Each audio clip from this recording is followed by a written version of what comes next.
Welcome to This Explainer. Today, we're going to fundamentally shift the way you approach learning. Think about the last time you studied for a massive professional certification, or maybe you tried to tackle a complex new coding language. If you've ever felt like you're putting in hours and hours of grueling effort, but you're just not seeing the retention or the mastery you actually need, well, you are in exactly the right place. We're going to completely dismantle that old idea of just working harder, and instead, we're going to look really deeply at the actual mechanics of how your brain acquires new skills. Okay, let's dive into this diagnostic roadmap we've got for today. We'll be hitting 1. The illusion of studying, 2. Deep processing, 3. Self-regulation, 4. Learner mindset, 5. Active retrieval, and finally, 6. Self-management. All right, starting off with Section 1, the illusion of studying. So, let's start with a totally universal frustration. We've all been there, right? You read an entire page of a super dense textbook or some massive quarterly report, and by the time your eyes hit the bottom of the page, you realize you have absolutely no idea what you just read. It is incredibly frustrating, and it happens because we constantly confuse the physical act of studying with actual learning. Look, we have studying. These are the visible, physical actions you take. Furiously typing out notes, clicking through flashcard apps, or highlighting pages in bright neon yellow. But the absolute secret to real retention lies in processing. That's the invisible internal work your brain is actually doing. You could literally have two people highlighting the exact same paragraph, but they're getting wildly different results. Because actual processing feels like active friction in your mind. It isn't just dragging a pen across paper, it's pausing to mentally argue with the author, or vividly visualizing how a concept works in the real world. That internal trigger, that is where learning actually lives. Which brings us to a really crucial concept, your rate limiter. Think of your learning process like a giant plumbing system. Just like a narrow pipe restricts the flow of water no matter how much pressure is behind it, your rate limiter is the specific bottleneck capping your overall ability to improve. If you fix a tiny leak somewhere else but completely ignore the narrowest part of the pipe, your water pressure isn't going to change at all. We need to find your narrowest pipe. So my goal today is to act as your virtual coach, to help you diagnose your specific rate limiter so you can finally stop wasting precious time on the wrong things. Moving right along to Dimension 1, deep processing. That brings us to our first potential bottleneck. Deep processing is basically the foundational thinking your brain does the exact moment it receives new information. To really understand this, we have to talk about a schema. A schema is an interconnected web, a really dense network of knowledge built within the brain. Your memory literally functions as a network. If you read a new, totally isolated fact and fail to connect it to this existing web, your brain just assumes it's useless clutter. Why? Because the brain is this incredibly efficient, evolutionary machine designed to save energy. Storing useless data burns calories. So if you don't actively build a schema, your brain is going to efficiently dump that isolated new piece of information in under a single minute just to conserve power. Crazy, right? Now, what's really interesting about this slide is the stark contrast between isolated learning and integrated learning. Isolated learning is what most of us do when we're frantically cramming, memorizing single facts in a total vacuum. It's super shallow, and as we just saw, it vanishes quickly because your brain flags it as irrelevant. Integrated learning, on the other hand, is where the real magic happens. This is when you actively compare big-picture ideas, you create analogies, and you ask, hey, how does this relate to what I already know? Like if you're learning about complex stock market fluctuations, comparing them to the supply and demand inventory of your local grocery store makes the knowledge integrated. When you force these kinds of connections, your brain suddenly deems the information highly valuable, and it locks it permanently into that dense schema. So I really want you to use this single question as your internal mental radar. The very next time you sit down to learn something difficult, just pause, take a breath, and ask yourself, is my learning right now isolated or is it integrated? If your only goal in that moment is just trying to remember the exact words on the page in front of you, you're isolated. I challenge you to push past that and build those connections instead. Okay, let's look at Dimension 2, self-regulation. Self-regulation is all about how we manage and adjust the actual techniques we use to force our brains into that deep processing state we just talked about. It functions as this continuous feedback loop. Step 1 is the cue, simply noticing your current mental habits. Step 2 is monitoring, paying active attention to whether you're falling into that trap of isolated memorization. And step 3 is adjusting. For instance, if you realize you're just aimlessly reading a textbook, boom, you know you're in an isolated state. So you adjust, you stop, you grab a blank piece of paper, and you actively mind map those connections. Stopping to mind map is profoundly effective because it physically forces you to break out of passive consumption. It demands that you organize the raw data into a structure, completely changing your cognitive gear. You're just constantly tweaking your method to force the deeper level of thought.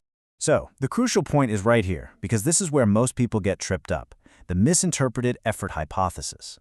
Whenever you upgrade your learning technique, like switching from passively reading a page to building a complex analogy totally from scratch, it requires vastly more mental effort. It feels exhausting, it feels uncomfortable, and most people incorrectly assume that just because it feels harder, they must be doing it wrong, or maybe they think they aren't smart enough. So what do? They revert right back to easy, shallow highlighting. The incredible surprise here is that this higher level of discomfort actually means you are successfully rewiring your brain.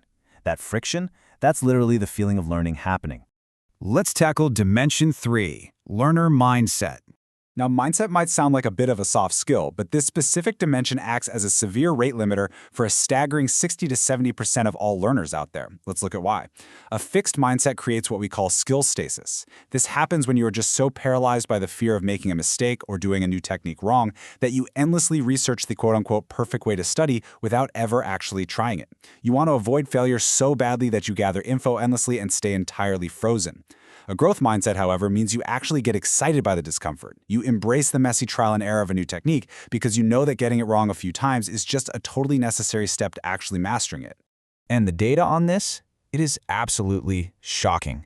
Learners who successfully shift from a fixed mindset to a growth mindset improve their overall learning ability 20 times faster. 20 times!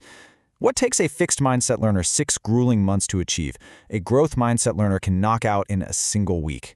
A single week. All just because they're willing to jump in, make mistakes, and adapt on the fly without letting their ego get in the way. All right, Dimension 4, active retrieval. Let's move to and see how this builds.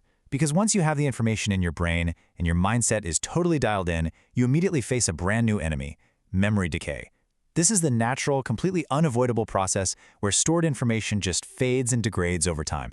Even if you did incredible, perfectly integrated deep processing on day one, without actively pulling that information back out or kind of topping it up, all your efforts are going to be entirely wasted. The brain naturally prunes connections it doesn't use. But, hey, not all retrieval is created equal. Take a look and ask yourself, do you recognize any of these symptoms in your own habits? I mean, we've all been guilty of doing a one-and-done read before a big presentation without ever revisiting the material. That is a massive red flag.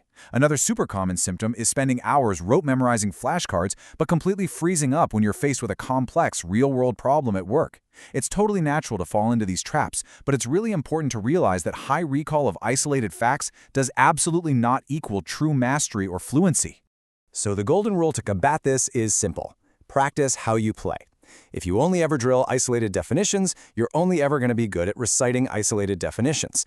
For example, if you're studying for something huge like the bar exam, don't just memorize isolated legal terms. Force yourself to retrieve those terms while actually writing a mock case brief. If you're learning a programming language, don't just sit there reading the syntax rules. Force yourself to write a piece of functioning code from scratch. To achieve true fluency, you've got to practice retrieving your knowledge from different angles, integrating it into complex scenarios, exactly like you're going to need to do in the real world. And finally, Dimension 5, self-management. And this brilliantly illustrates the ultimate prerequisites to learning. Because honestly, even the absolute greatest cognitive skills in the world will completely fail if your environment and your daily habits are just chaotic. I want you to ask yourself honestly, are you always busy, yet somehow always behind on your goals? Do you chronically overschedule your calendar until you literally have no breathing room? Do you sit down to do deep work only to find yourself distracted by a notification every 30 seconds? Look, if you can't physically sit down and focus, no studying happens at all. Self-management isn't technically learning, but it is the absolute, unavoidable gatekeeper to it. So, how do we actually fix this? First, we have to stop using vague, unhelpful labels like, "Oh, I just can't focus." Instead, step 1 is to isolate the exact behavior chain that's derailing you. Maybe your chain is, you sit at your desk, you instinctively pick up your phone, you see an Instagram notification, and suddenly an hour is gone. Or maybe you just open your laptop and actually scratch that. It's more like your fingers automatically type in YouTube before you even realize it, and you've lost focus before you even began your work. Once you map that specific, step-by-step chain, step 2 is committing to a nuclear option to eradicate it. Put the phone in another room. Use a hardcore website blocker for that YouTube tab. You have to cut the chain at its very first link. Which leads us to our final and perhaps most uncomfortable question of the day.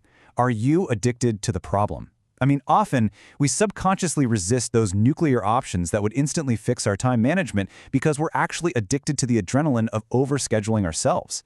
Or worse, we actively use procrastination as a convenient excuse to run away from the sheer discomfort of doing the hard work of deep processing. Diagnosing your rate limiter requires radical honesty. Take a hard look at your routine today, find your bottleneck, and commit to making the uncomfortable changes. So, are you ready to stop studying and actually start learning? Thanks for joining me on this explainer. Catch you next time.